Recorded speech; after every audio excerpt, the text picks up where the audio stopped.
मी ओहो मी काय बोललो नाही, मी जस्ट बोलू नको बा, असं कर ना बा. विचार करत होतो. असं कर राज, असं कर. बोल ना, नाही म्हणून नाही म्हणलो मी, तेच बोललो.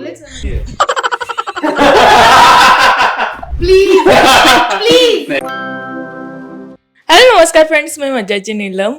सनई चौघडे या मालिकेच्या सेटवर आली आणि जय माझ्यासोबत आहे. आणि त्याच्यासोबत कोण आहे? शर्वरी परब. एक छोटासा गेम आहे तुमच्यासाठी, ही और शी. सेटवर उशिरा कोण येतो? मी तर ऐकलं सगळ्यात जवळ राहते ती. कल्याणला राहतो. कल्याण राहते ऑब्विसली, ट्रॅफिक. ओके, तयार व्हायला उशीर कोण लावतो? मला तयार करायला काय फंबल तू बोललीस की याला गरज नाहीये मेकअप आणि टचअपची, तर मला फंबल कोणाचे जास्त असतात? सगळ्याच होतात फंबल. पण जास्त होत नाही अजूनपर्यंत तरी. खादाड कोण आहे दोघांमध्ये? खादाड कोण आहे? तू काय खातेस? See? काही खातच नाही. बापरे, सेटवर सगळ्यात जास्त कोण झोपतं दोघांमध्ये? कोणीच नाही. नाहीच, मिळतच नाही. तो वेळच नाही मिळत. रागीट कोण आहे? सीन मध्ये मी, ऑफ स्क्रीन अजून असं काही भांडलो नाही रागीट. बोल ना, नाही म्हणून. नाही म्हणलो मी, तेच बोललो. चांगलेच आहे. ड्रामेबाज कोण आहे? हट्टी कोण आहे? काय अजून असे हट्ट काही केले नाही ना. जास्त बडबड कोण करतं? ओके, फोटोजेनिक कोण आहे? मी ओहो मी काय बोललो नाही, मी जस्ट बोलू नको बा, असं कर ना बा. विचार करत होतो. असं कर राज, असं कर. आणि एक शेवटचं प्रँक कोण जास्त चांगले करतो दोघांमध्ये? प्लीज. जो काय केला आहे? Please please. नाही, आता प्रँक हा इंटरेस्टिंग प्रँक. तर आता आम्ही नाशिक मध्ये लग्नाचा सिक्वेन्स करत होतो. तर तो सिक्वेन्स सुरू असतानाच प्रोमो पण शूट करायचा होता. सो माझी सकाळी 7 ते 7 शिफ्ट होती शूटची, आणि नंतर संध्याकाळी 7 ते सकाळी 7 शिफ्ट होती प्रोमोची, आणि त्याच्यानंतर पुन्हा माझी 11 वाजता शिफ्ट होती. सो मला फक्त 3 तासाची झोप मिळाली होती. मी 2 दिवस नॉनस्टॉप शूट करत होतो. त्याच्यानंतर येऊन मी रात्री 10 वाजता काहीतरी पॅकअप झाला, मी येऊन झोपलो. त्यात मी सर्दी आणि खूप मला त्रास होता, ताप आला होता थोडासा, आणि मी झोपलो होतो शांत माझ्या रूम मध्ये. आता ह्या सगळ्यांचं काय प्लॅनिंग झालं माहित नाही. या 4 बहिणी, मग ती समायरा, मॅक, गौतम, हा तुझा होता, म्हणजे कोणाचा तरी प्लॅन होता यांच्यात, मला काहीच आयडिया नाही. हे सगळे आले माझ्या रूम मध्ये, कारण माझ्या रूम मध्ये जो माझा रूम पार्टनर होता आकाश, तो सुद्धा यांच्यासोबत होता. सो त्यांनी डोर उघडला, ते आले, मी झोपलो होतो. अरे एक मिनिट थांब. मी त्याच्यातली एकदम वाईट होऊन जाईल यार. माझी साईड हे सांगायच्या आधी मला माझी साईड क्लिअर करू दे.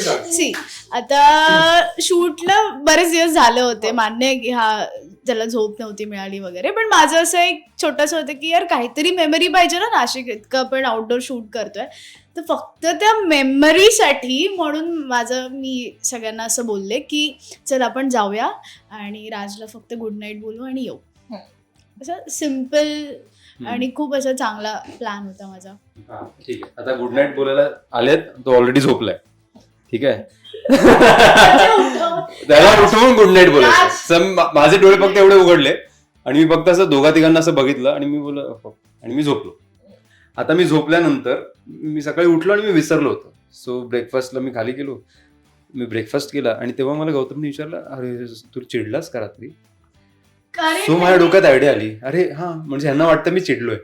सो मी सेटवर आलो शूटला आणि मी म्हटलं आता कोणाला सांगू मग खरं वाटेल. तर आमचे डिरेक्टर समोर बसले होते, प्रोडक्शन मध्ये मनस्वी होती. मग मी त्यांच्याकडे गेलो, मी त्यांना सांगितलं की सगळ्या युनिटला सांगा राज भयानक चिडलाय, त्याला अजिबात बोलायचं नाहीये कोणाशीच, आणि त्याला खूप राग आलाय. सो नंतर आमचा सीन लागला. तर जसे रिडिंगला आले ना, मी फक्त असं पुढे करायचंय, आम्ही रेडी आहे चला. तर हे सगळे हळूहळू एक एक जण असे दूर दूर चालले आहेत. मग यांनी व्हॉट्सअप ग्रुप बनवला, त्याच्यामध्ये चर्चा सुरू झाल्या. त्याच्यामध्ये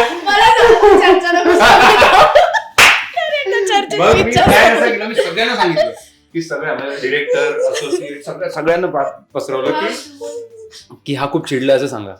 आणि मी गॉगल घालून, सीन होता माझा, मी गॉगल घातलं तर मी कोणाकडे बघत सगळ्यांना फाट्यावर मारलं आणि माझ्याकडे येऊन, आणि हे सगळं माझ्या डोक्यावरती खापर फुटत आणि होतं. आम्ही दोघे सीन करत होतो की रिडिंग आली, झालं चला रेडी.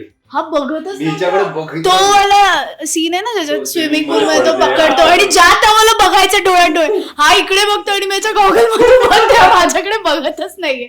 मग आणि माझा प्लॅन असा होता की इव्हनिंग मध्ये सगळ्यांना सांगायचं की या सगळ्यांना बसवा, मीटिंग घ्यायची आहे. त्यांनी त्रास दिलाय मला आणि हे सगळ्यांचे चेहरे बघून ना सुहास दादाने येऊन मला हे सांग, एक ऍक्टर यायचं माझ्याकडे, सॉरी ना दादा दादा सॉरी ना. पहिले समायरा, आसावरी, मग तुझी दुसरी एक होती ती, मी तर काही केलंच नाही असं, हीच ना समायरा, मला मी तर ओळखतच नाही त्याला, मी काही शूट करत होती तिच्या फोन मध्ये. असं करत करत मी अख्खा अर्धा दिवस घालवला. पण नंतर त्याच्या आधी मला सांगायचं, सुहास दादाने मला येऊन सांगितलं की अरे काय केलं तुम्ही रात्री, कोणाचा प्लॅन होता? की यार माझा होता यार, मला काय माहिती, मी असं एक्सपेक्ट करत होते की चल आम्ही त्याला, तो काहीतरी रिॲक्ट करेल, उठेल आणि काय, काहीच नाही केलं, फक्त असं वरून झोपला परत. आणि आमचं तिथेच म्हणजे आम्ही घाबरलो होतो की यार चला चला निघा निघा निघा, म्हणजे he is not for fun असं मला आम्ही टॅग दिला की यार काय आहे फालतूगिरी, थोडं तरी उठायचं, मजा तरी करायची. काहीच नाही गेलं, इतकं रूड आणि ॲटिट्यूड दिला तेव्हा त्याने. आणि सुहास दादाने येऊन विचारलं की काय असं काय केलं वगैरे. बोलला की अरे तो खूप भडकलाय, तो सरांना खाली सांगत होता की त्याला नाही करायचा शो, काय लहान मुलांसोबत काम करतोय वगैरे असं. आणि माझं शो नाही करायचा, हे त्याने खूपच एक्स्ट्रीम सांगितलं मला की तो बोलतोय की असं चालतं का शूटिंग वगैरे. आणि मग तेव्हा मी पहिल्यांदा घाबरले की बापरे खरंच चूक झाली. पण तरी पण मी सॉरी बोलायला आले नव्हते, पण सगळे येऊन बोलून गेले.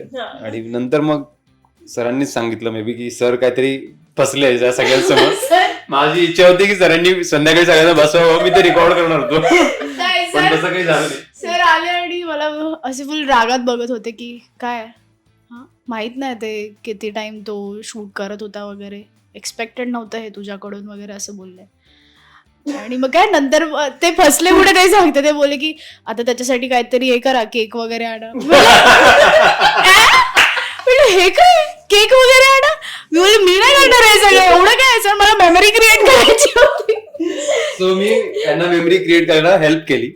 आता त्यांच्या ती कायमची लक्षात राहील की कोणी परत मी रडायला आले होते पण त्या स्विमिंग पूलच्या इथे ऑलमोस्ट. मला टेन्शन आलं कारण मी क्लोजला मी हिच्याकडे बघतो आणि हिचे डोळे असे डबडबले होते असे. मी म्हणलो आता काय झालं नको, आता संपूया मॅटर संपूया. पण खरं तर खूप छान वाटलं तुमच्या दोघांशी गप्पा मारून. Thank you so much. आणि असेच राहा आणि असंच एंटरटेन करत राहा. Thank you so much. मराठी मनोरंजन सृष्टीमधील मालिका, चित्रपट, नाटक तसेच कलाकारांबद्दलच्या नवीन अपडेट्स जाणून घेण्यासाठी नक्की सबस्क्राईब करा इट्स मज्जा मराठी या आपल्या नवीन यूट्यूब चॅनलला.